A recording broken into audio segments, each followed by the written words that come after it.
Hold up. Before we dive into the wreckage of this depth chart decision, you gotta ask yourself one thing. Are you here for the football or the business of the spectacle? Because Kevin Stefanski just proved he's only here for the football, and in the modern NFL, that's not just a flawed philosophy. It's an act of war against the league's entire multi-billion-dollar model. If you want the truth about how star power trumps strategy and why Roger Goodell had to step in, stay right here. This is the only place you'll get the full story on the disaster in Cleveland. Trust me, you don't want to miss how this plays out, so hit that subscribe button right now. In today's NFL, star power isn't a bonus. It's the core strategy. You can't just coach football anymore. You have to be a curator of storylines, a manager of media cycles, and a salesman for your team's brand like it's a prestige cable series. Quarterbacks are no longer just signal callers. They are the front men, the content creators, and sometimes the entire marketing plan rolled into one hyper-marketable package. And that's what makes Kevin Stefanski's decision to demote Shedeur Sanders to QB3 such an unforced strategic disaster. Because in a league that thrives on spectacle, Shedeur isn't just another young quarterback. He is the moment. He's a ready-made icon with Deion Sanders' DNA, a built-in massive fan base, and enough media gravity to tilt the entire league's attention toward Cleveland, a place that usually only trends when a blizzard is rolling through or another coach is getting shown the door. But instead of leaning into that unprecedented momentum, Stefanski didn't just slam the brakes, he put the transmission in reverse and drove straight into a ditch. He benched Shedeur and leapfrogged him with Dillon Gabriel, a solid rookie, sure, but absolutely nowhere near the media magnet, the generational talking point that Sanders is. And just to confuse things even further,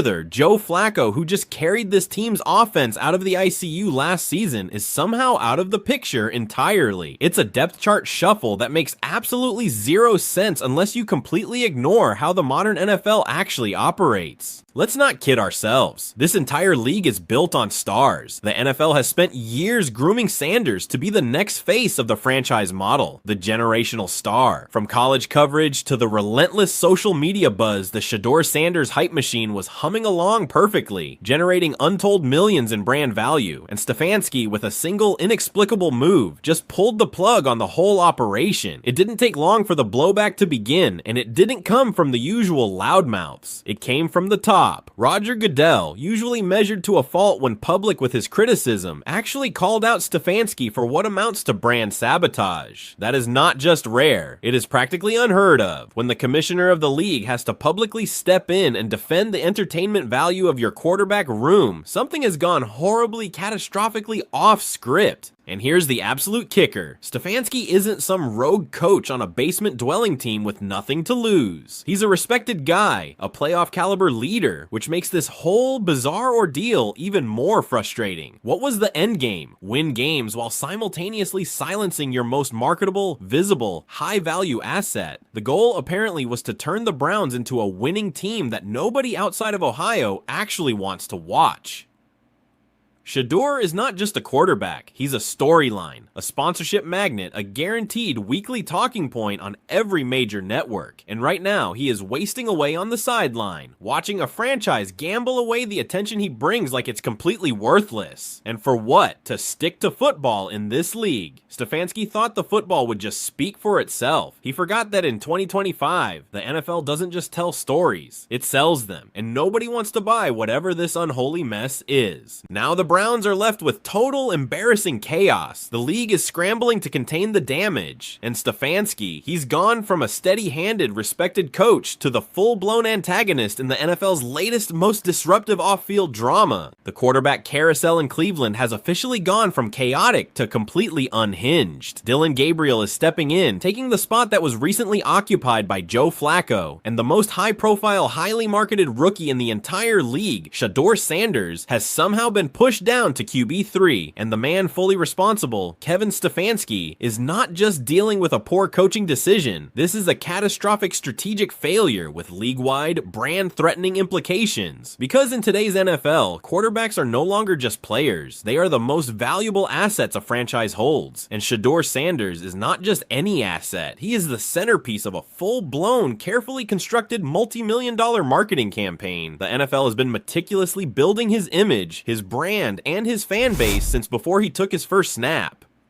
And Stefanski just tossed all of that aside like it was a meaningless preseason depth chart. The optics couldn't possibly be worse. Let's be absolutely clear. There was no injury. There was no off-field scandal. There was no locker room meltdown. There was no on-field collapse that would even remotely justify demoting Shedeur to the third string. In fact, there was no real explanation at all. And that resounding silence, that vacuum of information, it said everything. It left a hole that the media was more than happy to fill with speculation and outrage. In the span of a few hours, a routine roster shift spiraled into a full-blown, league-threatening media circus. Not because of the move itself, but because of who it involved. Because when you sideline Shedeur Sanders, you're not just adjusting personnel, you are making a statement. And the statement Stefanski made was tone-deaf, brutally outdated, and completely misaligned with how the modern NFL actually operates. This league doesn't just run on talent anymore. It runs on narrative, it runs on star power, it runs on players who bring in viewers, drive massive engagement, and give the league a compelling storyline. And Shedeur has all of that in spades. He's not just a quarterback, he's one of the most recognizable rookies in the NFL, period. His presence instantly elevates the broadcast. His jersey sells out in hours. His interviews trend globally. He is the league's golden child, or at least he was until Kevin Stefanski benched him with no explanation, tanking one of the league's most valuable storylines in the process. The fallout was immediate and severe. The public perception of Stefanski flipped overnight from competent and consistent to careless and completely disconnected from reality. And the narrative around Shedeur, it shifted instantly from the future of the franchise to the forgotten star, the misunderstood genius cast aside by a coach who flat out refused to play the game the league has so clearly and aggressively embraced. Protect the brand, protect the face, protect the asset. It got so toxic that Roger Goodell stepped in himself. That almost never, ever happens. But this wasn't about football. It was about pure, unadulterated damage control. It was about managing the fallout from a head coach who went rogue and violently disrupted a carefully constructed storyline the NFL had spent months meticulously building. And let's not minimize what Goodell's involvement truly means. The commissioner isn't reviewing the team's playbooks. He's managing narrative alignment. When he publicly criticizes a coach, especially one as non-flashy and low-key as Stefanski,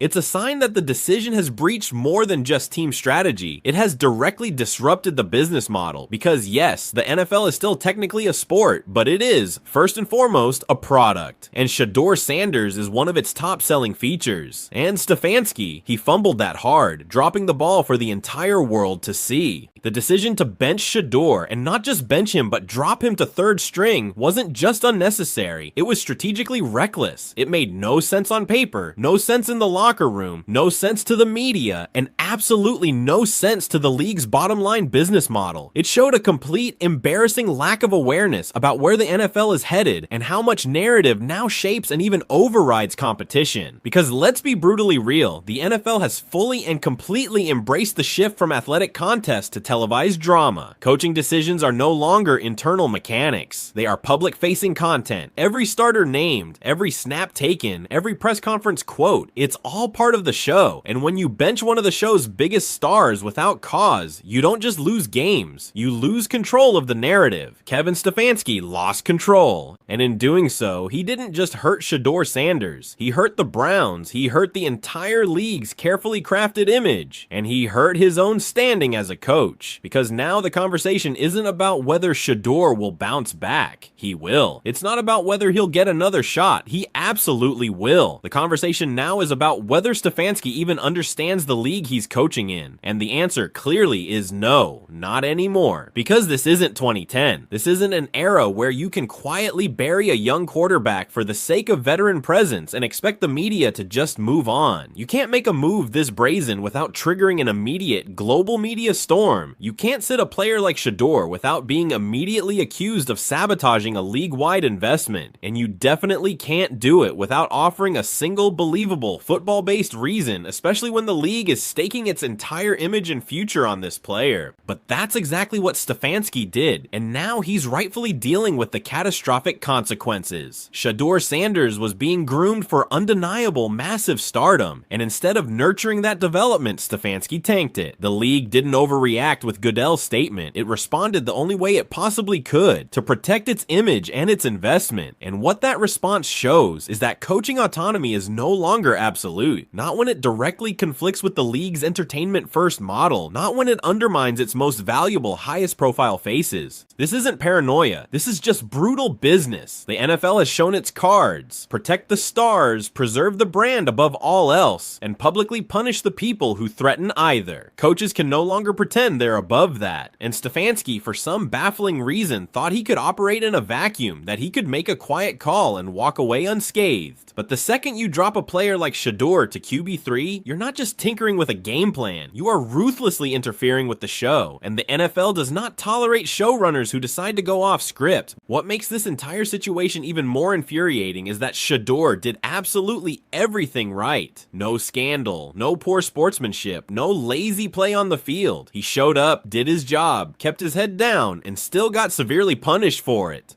Now, thanks entirely to Stefanski, he's become a sympathetic figure, a martyr in a league that's always looking for heroes and villains to fuel its content engine. And make no mistake, Stefanski made himself the villain. It wasn't the league. It wasn't the fans. It wasn't the media. It was him, his call, his silence, his complete and utter inability to read the room. And now he's completely alone in the blast radius of his own makings. So what happens now? The damage is already done. The narrative is completely locked in. Shedeur is the star in waiting, the chosen one. The league will absolutely bring him back, whether it's this season, next season, or on another team entirely. That comeback is guaranteed. It will be packaged, promoted, and pushed relentlessly. Stefanski? Not so much. This singular decision will follow him around like a plague. No matter how the Browns finish the season, no matter what half-baked excuse he gives in hindsight, he will forever be remembered as the coach who benched the league's biggest rookie storyline, the one who decided to play old-school ball in a new-school league. And he'll be paying for that decision long after the last down of his career is played. The NFL is no longer about who earns the spot based purely on merit. It's about who holds the story, and Shedeur Sanders is the story. Kevin Stefanski just chose to aggressively ignore that. And that's the one decision he'll never be allowed to forget. This is a full-blown collision between an outdated, stubborn coaching philosophy and a billion-dollar, ruthlessly efficient marketing machine. And right now, Kevin Stefanski is standing directly in the blast radius of both. Because let's be clear, Shedeur Sanders didn't just fall to QB3, he was dropped there. Inexplicably, silently, and with a level of managerial disregard that you just don't see anymore. Not when a player is being groomed as the future face of the league.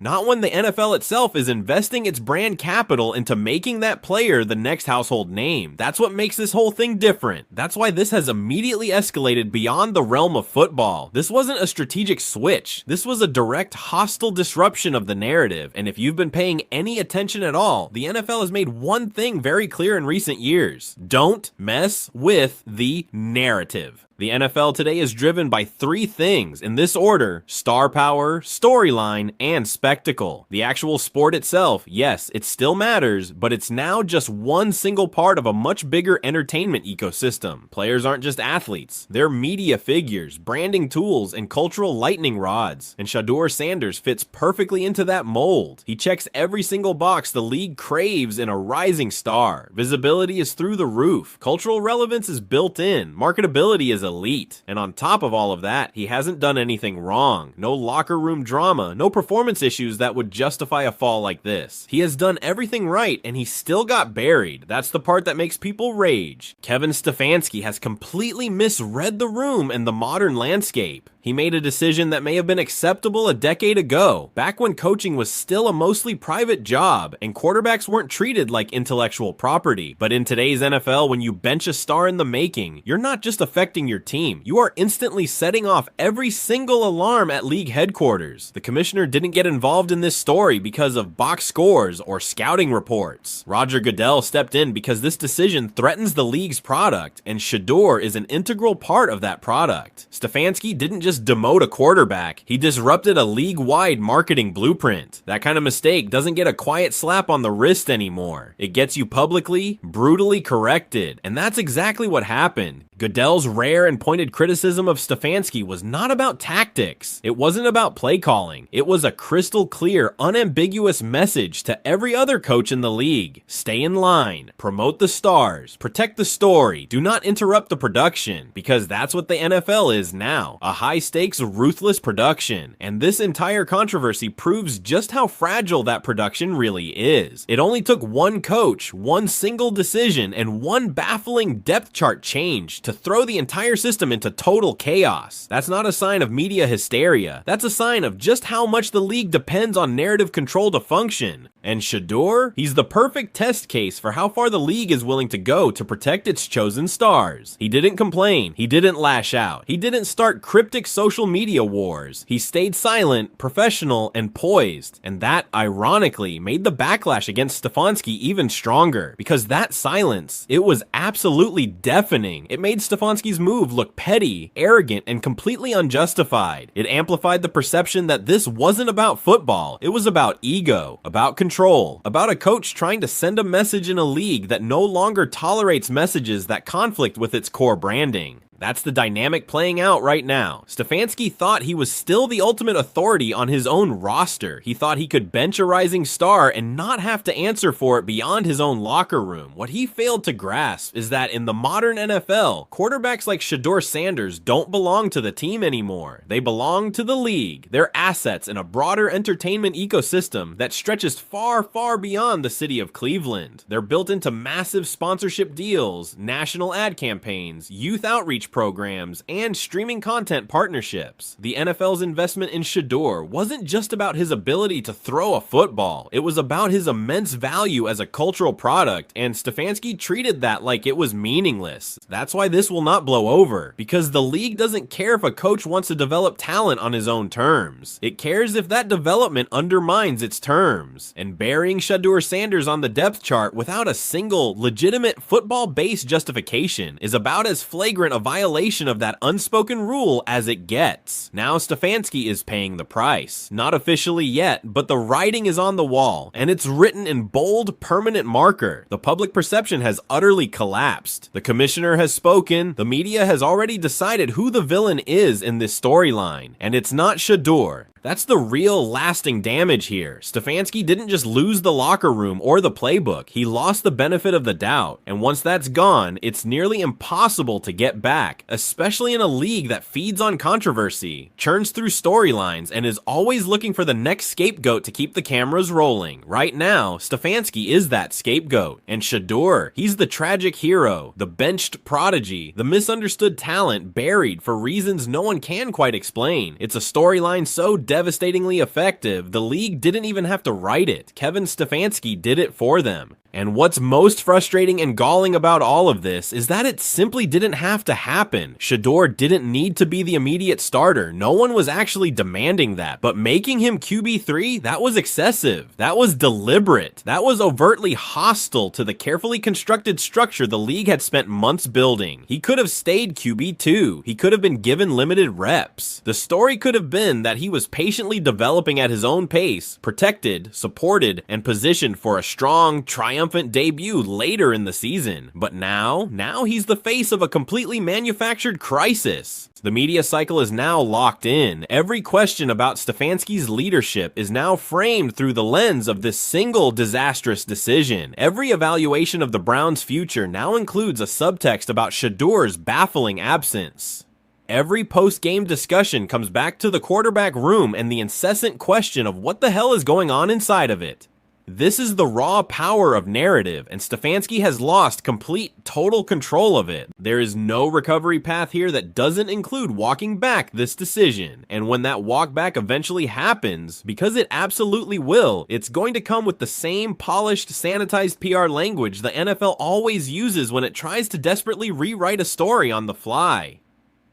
Shedeur responded like a pro. He needed time to develop. We're excited about where he is, but we will all know what really happened. A coach made a decision he thought was about football, and the league reminded him publicly and aggressively that it was about business. This is where the NFL is now, and if coaches don't understand that, they'll keep making mistakes like this. Mistakes that get amplified, dissected, and weaponized against them. Because in the NFL of 2025, there's only one thing more dangerous than making a bad play call: interrupting the storyline. Kevin Stefanski interrupted the storyline, and the league made absolutely sure everyone saw what happened next. At this point, the Browns aren't just dealing with a depth chart issue, they're dealing with a full-blown existential identity crisis, and the entire league is watching. Because the second Shedeur Sanders was demoted to QB3, the Cleveland Browns stopped being just a football team and instantly became a cautionary tale. Stefanski's decision didn't just shift quarterbacks, it completely broke trust. Trust between the fans and the team, trust between the league and the coach, and maybe most importantly, trust between the locker room and its leadership. Because whether or not Stefanski wants to admit it, these players see exactly what's happening. They see who gets protected and who gets buried. They see the PR game for what it is. And when a player like Shedeur, who has done absolutely everything right, is punished without cause, it sends a clear toxic message. Merit isn't what moves you forward anymore. Favor does. You simply cannot build a winning team culture around that kind of volatile, unjustifiable decision making. You can't ask players to buy in when the rules shift violently based on who the coach feels like playing power games with. Especially when the player at the center of it is Shedeur Sanders, a guy who isn't just high profile but high value. He's more than a quarterback. He's a walking endorsement, a media asset, a league darling, and he's sitting behind two guys who bring none of that to the table. One is a veteran at the tail end of his career, the other is a rookie who hasn't moved the needle outside of Ohio. So what exactly was Stefanski trying to prove here? That he's still absolutely in charge, that he's not going to be influenced by league politics, that the Browns are somehow above the hype? Great. Now, they're also at the center of a controversy that has nothing to do with winning games and everything to do with a coach desperately clinging to the past in a league that's moved on without him. Because make no mistake, the NFL has fundamentally changed, and Stefanski simply hasn't changed with it. And for a league built around adaptability, around evolution, around spectacular entertainment, that's not just inconvenient, it's absolutely unsustainable. The Browns aren't just losing media goodwill, they're hemorrhaging relevance, and that's a death sentence in a league that revolves around clicks, views, and dominant narratives. And here's the kicker, the one that should keep Stefanski up all night. None of this was inevitable. If Stefanski had just played it smarter, kept Shedeur as QB2, leaned into the league's messaging, maintained the illusion of careful development, he could have kept everyone happy. Fans, media, league executives, no backlash, no commissioner statements, no controversy. But instead, he made it personal. He made a statement. He benched the NFL's single most marketable rookie with no explanation and watched the league light up around him like he had committed football treason. Because that's how it's being treated. Like a betrayal of the league's direction, a betrayal of the product. And even if Stefanski doesn't care about the product, every single person who signs his paycheck does. From the owners to the sponsors to the networks broadcasting his games, the NFL has made itself very clear. This league is about storytelling now. And when you bench the protagonist without cause, you don't just disrupt a team, you disrupt the entire plot. So now the Browns are stuck in a toxic storyline they can't escape. One where Shedeur is the sympathetic figure, the silent star, the backup no one asked for. And Stefanski is the outdated, tone-deaf coach who thought he could outcoach the narrative and got publicly dragged instead. This isn't going away, not when the league keeps investing heavily in Shedeur's image, not when the fans are demanding answers, not when every analyst on every major sports network keeps asking the same damning question. What is Stefanski thinking? And the longer this drags on, the worse it gets. Because now, if Shedeur does get promoted later this season, it'll be universally seen as the league stepping in, as a forced course correction, as public proof that the coach was wrong and the NFL had to fix his colossal mistake. And if Stefanski stubbornly doesn't reverse course, then the league looks weak for not protecting its stars. The brand takes an unnecessary hit, the fans stay mad and disengaged, and the Browns stay at the bottom of every headline, not because of football, but because of one coach's refusal to adapt. Either way, this ends in utter embarrassment. The only question is, who takes the biggest, most career-threatening hit when it's finally over?